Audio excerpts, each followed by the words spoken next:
Christina Nuala Bracken was born on the 26th of November 1939 in a small village in County Lowy in the Irish Midlands. Ireland in 1930 was a country still finding its feet after years of political and social change. Most people lived in small towns, villages, or rural communities. Farming remained central to everyday life, and many families depended on the land for their income and food. Horses and carts were still common sights on country roads, while bicycles were an important way of getting around. In the towns and cities, people worked in factories, shops, offices, docks, and small businesses.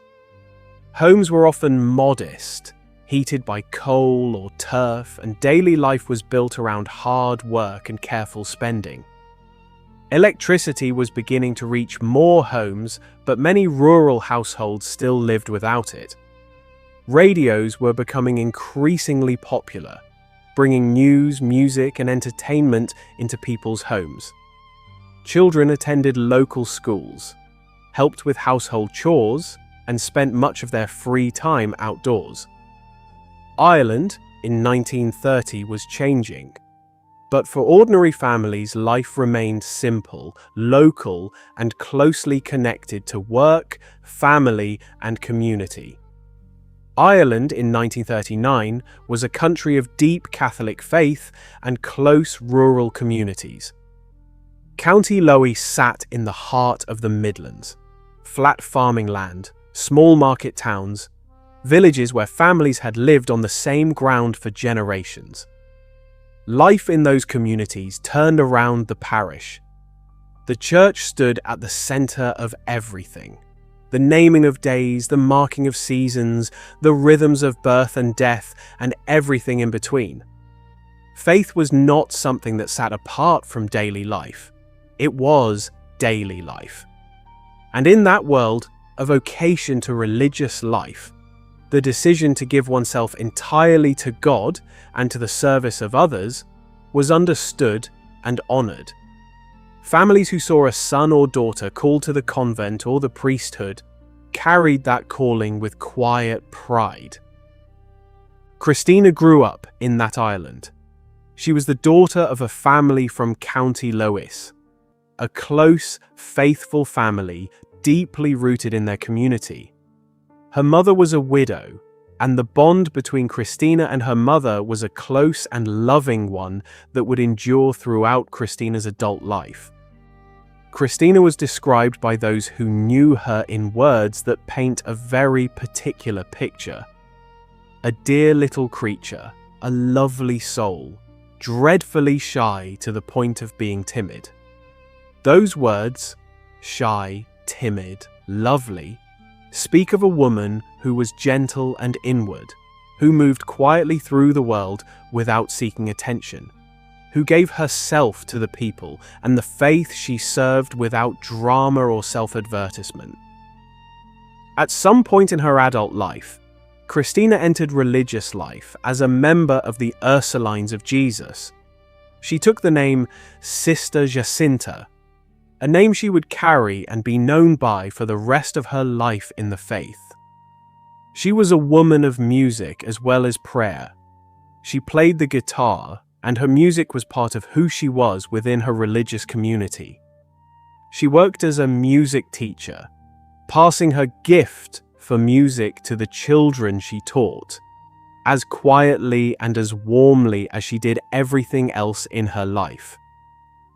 In the latter part of 1978, approximately 6 months before the events that would make her name known far beyond the community she served, Sister Jacinta arrived in Swansea, Wales to begin a new chapter of her religious life. She was based at a convent in the city, a house of her order, serving the Catholic community of Swansea. Those who knew her at the convent said she had settled in well in those 6 months and seemed happy. She had found her place in the community, built routines, established relationships with the children she taught. She maintained her close ties with her family in Ireland, writing, keeping in contact, holding her mother and her siblings and nieces and nephews in the warmth of the connection that had always defined her family life. Swansea in 1979 was a port city on the southern coast of Wales, facing the Bristol Channel, with a wide sandy bay and a busy city centre.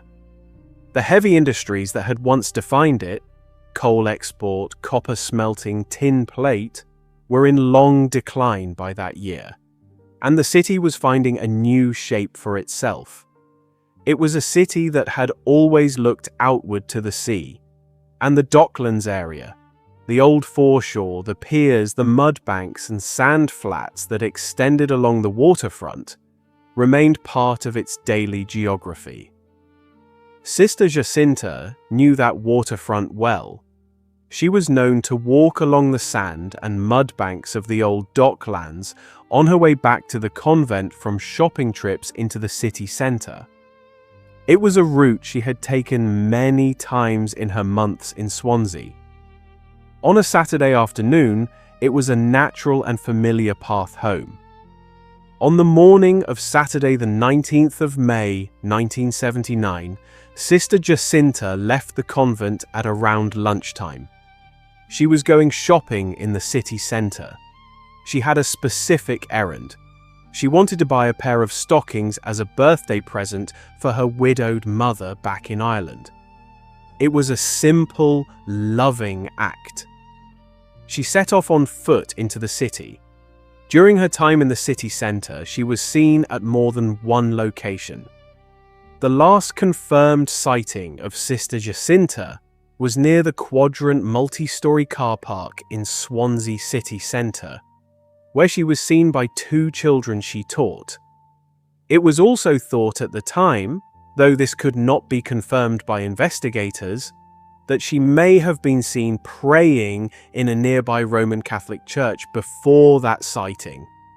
That possible sighting was never verified and remained unconfirmed. Sister Jacinta did not return to the convent that afternoon. The following morning, Sunday the 20th of May, 1979, a local boatman found a handbag on the Swansea foreshore, approximately 30 feet from the West Pier. The handbag belonged to Sister Jacinta. Inside it, investigators found the birthday present she had purchased for her mother, the stockings she had gone into town to buy. She had found what she was looking for. She had completed her errand. And then she had vanished.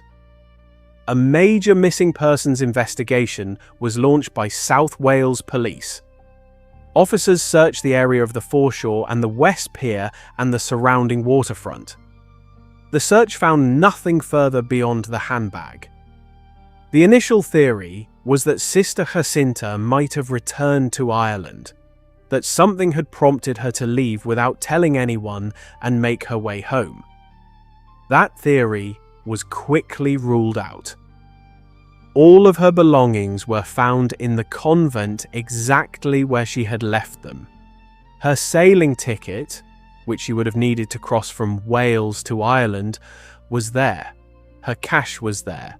Her guitar was there. She had left nothing behind intentionally. She had simply not come back. Former detective Jenny Brain, who had been part of the original inquiry team, later spoke about the case. She said it was such an unusual case because the missing person was a nun. She said she had been in daily contact with the convent throughout the investigation, and that everyone she spoke to simply could not believe that Sister Jacinta would leave without telling anyone. She said Sister Jacinta had a very close relationship with her family, and that since the day she disappeared, she had never contacted anyone in the family. Detective Inspector Andy Hughes, who also worked on the case, described it as one of the most talked about cases at its time in Swansea. The disappearance of a woman of faith, a music teacher, a quiet and gentle soul who had simply gone out on a Saturday afternoon to buy a birthday present for her mother. It was not something that the people of the city or the police could easily make sense of. No passport has ever been issued in the name of Christina Nuala Bracken since the 19th of May, 1979. No death has ever been registered under her name. In the years that followed, the family in Ireland hired private investigators to try to find her. They also consulted a psychic in their search. Neither produced answers. At some point in the years after the disappearance, Swansea police uncovered a body that they believed might be Sister Jacinta's. DNA evidence was obtained from her remaining family members. The body was examined. It was not her.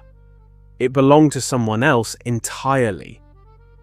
A detective inspector who had been leading the search later reconstructed key stages of Sister Jacinta's disappearance for a BBC television programme, in the hope that new witnesses might come forward. The footage was broadcast in Wales but was not shown on Irish television. In 2006, 27 years after Sister Jacinta disappeared, South Wales Police formally renewed their public appeal for information. The force stated that the case remained open and active, and that they were still seeking anyone who had information about what had happened to her on the 19th of May, 1979. Around the time of that renewed appeal, a family from the area close to where Christina had grown up in Ireland made a public appeal of their own. The family said they now believed, based on new information that had come to light, that Sister Jacinta had made her way by ferry from Swansea back to Cork and had possibly gone on to Tipperary. They believed she was alive and living somewhere in Ireland under a different identity. They appealed directly to her to come forward, not to face any consequences, but simply so that the family could be reunited before it was too late. Her niece, who had been named Jacinta after her aunt, spoke publicly about the appeal. She said that many members of the family had by then passed on, and that the family wanted closure for Sister Jacinta as much as for themselves. She said they wanted her to know that she could still come home after all those years. No contact came. South Wales Police continue to list the case as an active missing persons investigation. Their reference number for anyone with information is 62 08006 4769. Hello everyone, thank you for listening and drop any feedback below. I would love to hear your thoughts and hope to see you again right here on Cold Case UK.